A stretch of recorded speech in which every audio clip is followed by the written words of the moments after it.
is Evelyn, and I'm a child of God. I'm here today with three amazing ladies for a talk about raising godly children.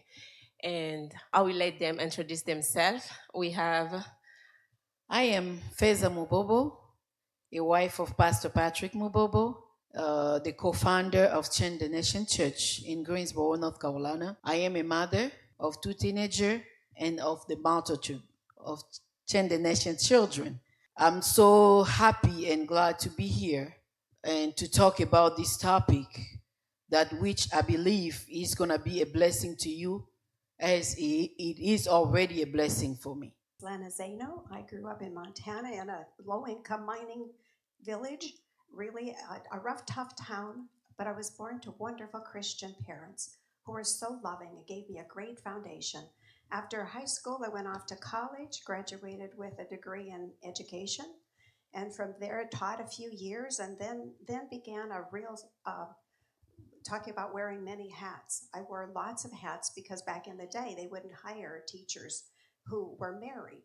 So I had to find other opportunities. And some of the opportunities I found were I was a teacher, then I was a dental assistant, and from there I ran a medical office. And from that point, I went to the Department of Family Services where I was paralegal and prepared all the legal documents for 6 counties. I became a national certified insurance agent. Then I became a human resource director. So you can see I've worn a few hats even in between all of this. One of the things we did was move to the country, and I became a farm wife. So I learned to live off the land. We raised all of our own food, ground our own grain, made our own milk, pasteurized the milk, made cheese, candles, whatever else. They learned to live off the land, which was interesting. And our children learned to participate in the family's well-being because they didn't have a choice. They participated or they didn't eat. And it is certainly my pleasure to be here tonight to join you to share my experiences and my interest in the well-being of children and how to raise godly children. thank you. Thank you. The next, Hello, my name is Kikeli, and I'm married to Mr. Gabriel Suku. I have 3 children. First one, 11, 9, and 4 months. Alongside my husband, leading both youth and young adults ministry with 7 years in education. I'm currently working in my school, soon to be graduate, and I'm also working to open my own childcare. I love working with children as well. Thank all you for right. having me. Thank you. Thank you, ladies. We are here because we strongly believe that it's still possible to raise godly children in today's society. So, to be able to tackle this interesting topic, we're going to first identify the main challenges that parents face when trying to raise godly children. And for this one, I would like Miss Lana to go first. Well, it's no doubt in any of our minds that in 2024 it's not easy to raise children for the Lord. And certainly when I raised my children, it was much easier than what I see parents facing today. I think there's been a breakdown in our culture and consequently a breakdown in the family. And all of this has led to the symptoms that I have identified. Some of those are the social media that's available to young people these days, the content on television, movies, cartoons. You can't just let them watch without monitoring. There's bullying, cyberbullying, safety in schools with all the shootings, etc., gender identity, pornography, abortion, materialism, drugs, and especially with the fentanyl and all that sort of thing that has been introduced. And we have to address whether they are seeing the world from a worldview or from a God view. So it's our job to put those views in them. The Lord lent us these children, so it's our duty to make sure that we're helping them to identify what's right and wrong.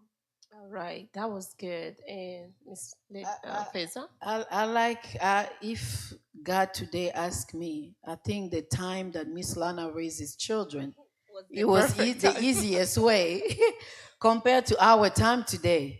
Because in our time, another challenge I will add is the communication, the poor communication between parent and children, because the parents are trying hard to go to work. And I believe, Miss Lana, in your time there, the mother can stay home and take care of the children, and the daddy is going to provide as the Bible suggests. But in our time today, things are so expensive. Kids want to everything. They want to have this, they want to have that. And so parents have to work hard. And with the bill, so there's a poor communication. They're not having time with their children. So children, they're learning many things by themselves. And that's, for me, really, that's also a big challenge that children are going through today, because once they learning things by themselves. I know I had a friend, a coworker, who said, she was telling us the story that when she was growing up, she was so big, obese, overweight, and they were laughing at her. But because her parent didn't have time even to cook, so every time when she come to soup, she know that she has to open the cabinet and get a can of soup, or get something can and microwave and eat. And she didn't have nobody to tell her that eat in the limit or stop this. She will eat that. She will eat the cookie. She will eat this. So without control. So that's that's a big challenge for me that the children are going through today. We need to fix it. Yes. I would say children are exposed at a very early age, and with the technology, um, social media, fast-paced nature of modern life, conflict value in the media, and technology is like children these days, they own everything. Yeah, but you cannot prevent them to do. My suggestion is, like, as a parent, working together, watch movie together, or have a family link and track the children. What are they watching? So those are the main challenging in these days. I think I wanted to comment, if it's all okay, Yeah, for it's that one. okay. You can go You ahead. know, yes, I like the controlling things, but I think it's better also to explain the child the advantage of this and the disadvantage of that. Because we may control them, that, but those children today, they are so smart. You may think that you are controlled, but they know, I know somebody that put those things, but the child knew how to reverse I it. think it depending on the age too. Yes, they how to reverse it and watch whatever you want, and then tune back, and the parent look, oh, my child really watching good stuff. All You right. know. So the challenge, as ladies you are talking, are huge. Yes. Are very are very to work on it. But now, with all these challenges around families, around children, around the society, how can parents introduce Christian values that can be as a guideline for their children? Anyone who's ready can take this. Yeah, that one for me, I would say, based on my own experience, and as I see it being effective, I started when they were in the stomach. I start praying with them together. I start reading the Bible. I was reading the Bible not for me, but for both of us. And then when I read, I would talk like as though he's listening to me and he's responding to me. So And science proved that they can listen, yes. right? So I was able to introduce that from the stomach. And once I had them out from my stomach, so I was praying, like doing the prayer before them, with them there. Baby, as they were baby and as they are growing in age, and I'm just changing my strategy based on the age, but I was doing purposely to pray before them, because what I know, children, they learn more what you do than what you say. Well said. Miss Lana or Kelly, the one who's ready. Well, Mama Feza just mentioned, biblically, Deuteronomy 6, verse 6 to 7, it says that these commandments that I give to you are to be on your hearts, and press them on your children, talk about them when you sit at home and when you walk along the road, when you lay down and when you get up. Tie them as a symbol on your hands and bind them on your forehead. Write them on the door frame of your house and on your gates, which is very important. Like since the child is in a womb, you communicating with them, teaching them, reading scripture to them, prophesize over them what they're gonna become in the future.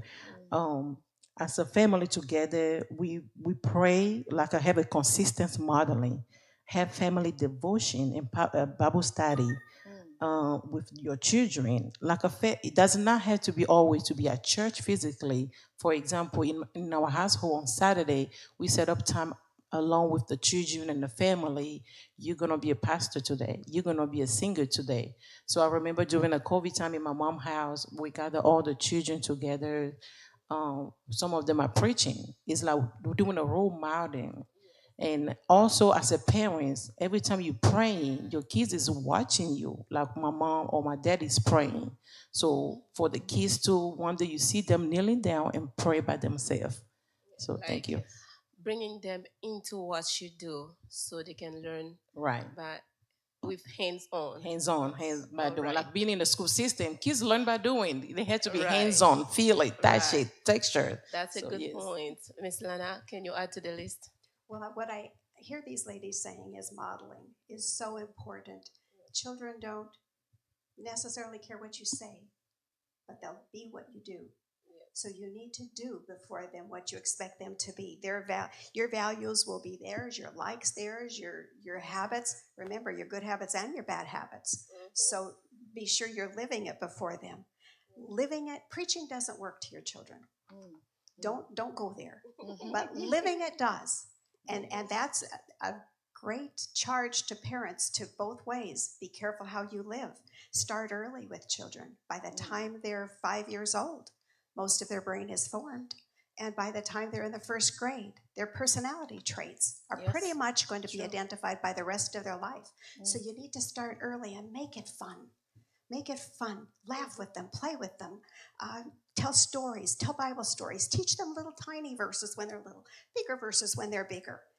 Lead them to Jesus as soon as they can understand salvation. Once the Holy Spirit is in them, your guidance will be far more easily receptive and they will grow quicker. Have family night. Find your child's bent, which means if they like to kick a soccer ball, you help them to figure out how to kick that soccer ball far. Wherever you see them just gravitating, they can't pass something up. They have to doodle with it. Maybe they like art. Develop that in your child because that's the very thing God's going to use to take them into the circle of friends and circle of people that they're going to influence in the future. Say yes to as much as you can because there will be things you have to say no to. So the yeses will be important. Encourage them. Do you realize that for every negative thing you say to them, it will take 5 positive statements to cure that? So you want to be careful that you're encouraging them. Say positive, upbuilding things to them. These are the things you need to be working on while your children are with you.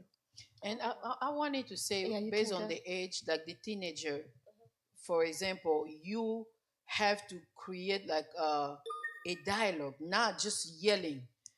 Open communication. Open communication. Try to ask them to challenge them with questions so you can see which level is their thinking. So based on knowing their level of thinking, you will know what to tell them and what to not tell them and how to tell them. Based on the biblical principle too. I remember Yes. sometime when I pick up my kids from school, that's the time that I turn off the music on my phone and in the car. How was your day today? Yes. Tell me more about it. What did you learn today? Build a relationship with the children and a trust so that they know who to go to and talk to. And that involves listening to them. Yeah, all right. Yes. That's the big one too. Yes, that's you listen, very big. and it's important that you love them unconditionally. Yes, love. Yeah. All right. All these points that you mentioned is very good, but I'm putting myself in the shoes of a single parent who have a full-time job and has to pay all the bills and have children, based not only on your experience, but based on what you have seen around you, what can you tell to this parent? How can he go by this? Where can she find or he find help with trying to raise godly children or trying to introduce Christian value to his children? I will give my own example. I've been raised by a single mother, and may her soul continue to rest in peace. She's no longer with us, and my mother, she never even finished high school, not even middle school. So because when they run from the war from Angola to Congo, so they have to go back after the war finished, and her and his little brother, they refused to go back to Angola, so they stayed to a uncle, which the uncle didn't have money to send them to school. But that mother, she will not allow us even to miss school, for example. And she would teach us the Bible, which she knew only, she didn't even know how to read very well. And but she would tell us, ask us question, what do you know? What do you know about Christ? What do you know about church? Why do we go to church? She would ask question like that. And just to hear us and say, oh, we go to church because I will meet my friend. We go to church because you will give me the money to put the offering. We go, we were giving silly answer, but she will, based on what we will say, she will introduce Jesus to us. All right. But she was by herself, but never I had any negative or complaint in that mother. Okay. And I would sometimes, since I was among the child, I was the curious one, I would find her sometimes crying in the room. And then I would ask her, but she would find a way how to make it seem positive to me. Okay.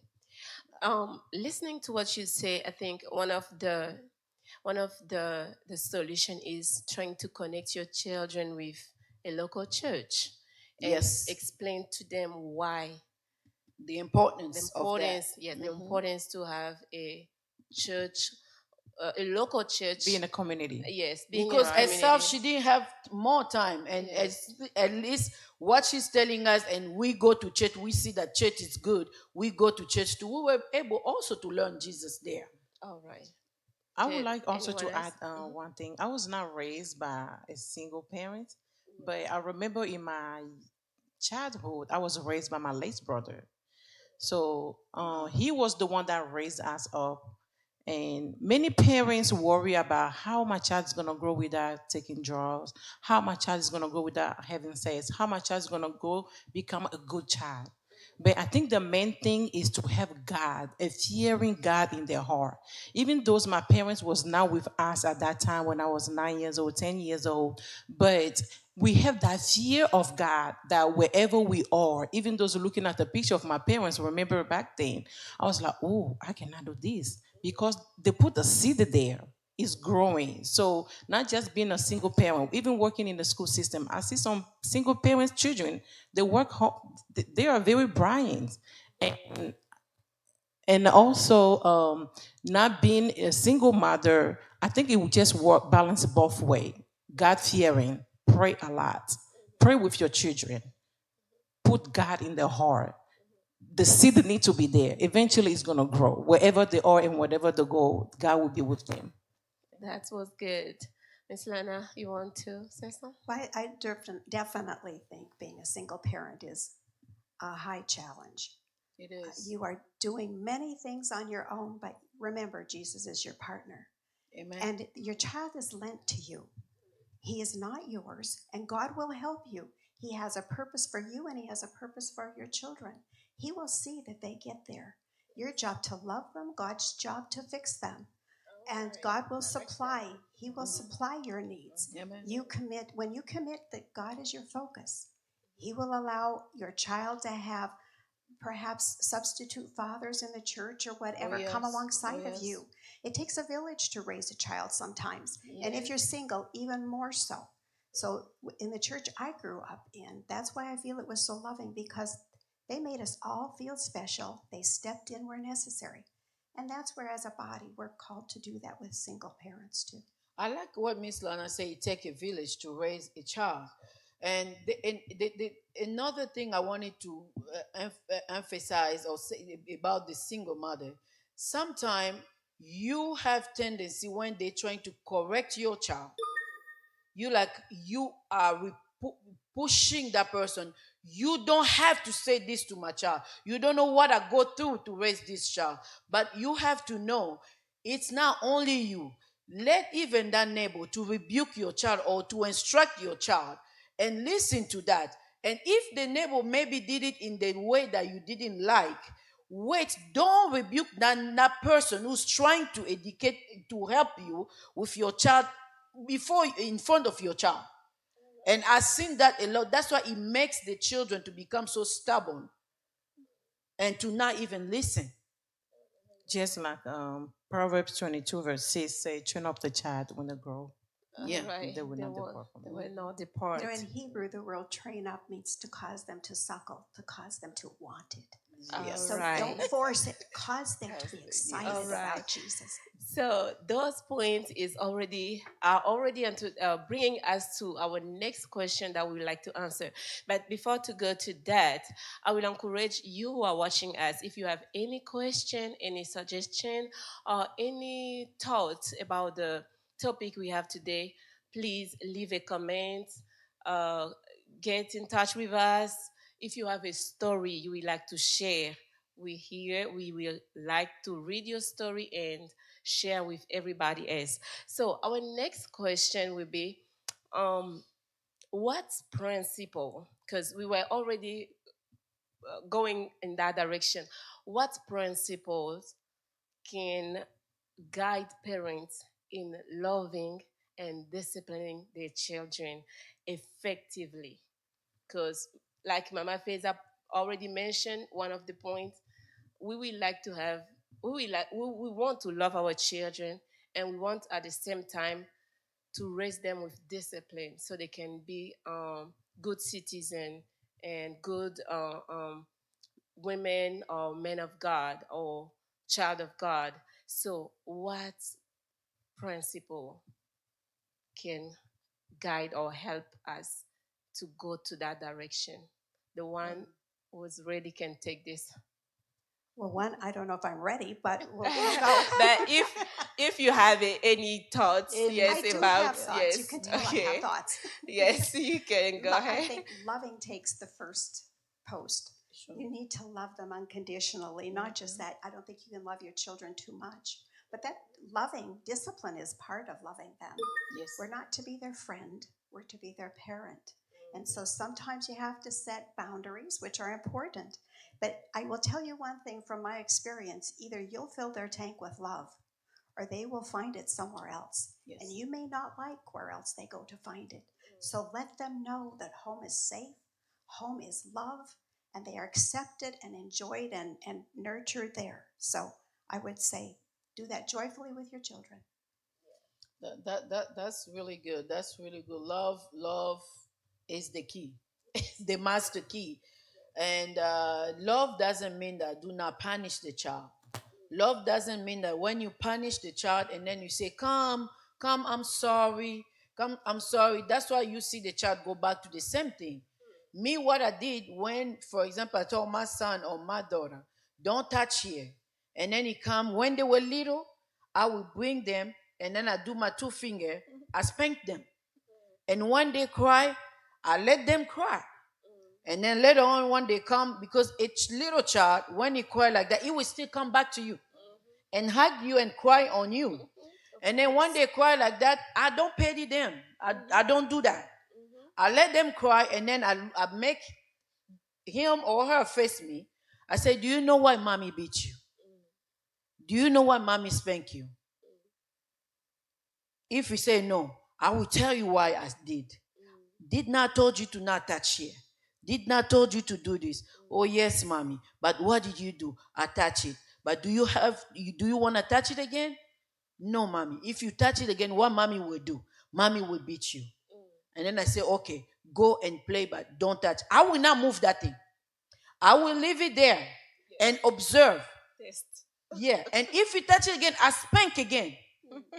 Yeah, because what I see today, some mother they do, you spank the child and then you call, oh, mommy, sorry. But how you saying sorry? Is the one who has to be sorry. I know he's a child, but you are trying to discipline him. It doesn't mean that if you do that, that you don't like that child. And even for the teenager, when you do that, sit the child, ask question, let him respond to you. Let him think in that for that situation, and let him respond. So he can know, because once yourself you got the response of the question, it's taking you. Then somebody to give you the answer. So bring, I would. of course, the children. I'll let you come there. I just wanted to try to understand or resume what Mama Feza said. Try to make the children understand the reason why they have been punished, so then they can learn to obey to the instruction. Okay, right. Yeah, I would say positive reinforcement to encourage good behavior and also praise your children. Sometimes, for example, you tell them wash dishes instead of saying, "Oh, thank you so much for washing dishes." And next time when they're going to wash your dishes, wherever they didn't do right, you are there modeling it with them. And also like a firmness and kindness, be firm, like the way Mama Feza say, rules and boundaries. The kids had to know the rules and boundaries, and also use discipline as a teachable moment. When things happen, use those time as a teachable moment. Just the way like Mama Feza said. All right. And also to add it to it too, loving marriage couples, like whatever they're gonna give to the children is like a loving the kids. Show them love. Thank you. I think it's important to be consistent as well. Yes. If you say it, follow through. Don't waver. All right. Think before you say what the discipline will be, because that's what it will be. All right. True. Consistency. I like that one. So for today, we think we're going to land right here, but we still can come back with a second part of this discussion because it's very interesting. That's why we're inviting you to send us questions, suggestion, your story, your experience, your what you have been through or what you're going through right now, and we'll be more than happy to answer, to have a discussion about it. So to dismiss this session of today, I would like you ladies to take 30 seconds, just a word of encouragement to those wonderful parents who are watching us, or those families, wonderful families who are watching us. I wanted just to say this. Maybe by watching you saying that it's too late, I already lost my child. It's never too late when somebody's still breathing. So there is a way to go and do those things, that point that we gave here, and based on the age of the child, and then you go and do it to your child. Show love. Love is the key. Love is the key, and love doesn't mean that you don't have to punish, but punish with love. Did not God discipline us? He does. Yet He still loves us unconditionally. So it's not too late for you. Okay, thank you, Miss Lana. I would say you and your children were born for such a time as this. Raise world changers who imitate you and consequently are imitating God without even realizing it. God is with you, God is for you, and He will help you. Thank you. I would just to add, pray with that season, love, and from some of us that have a little one, love them because they grow up so fast. Teach them the way of God and build a strong relationship with them. Have a good communication, open communication with them, and with that, God is in a boat. All right. Amen.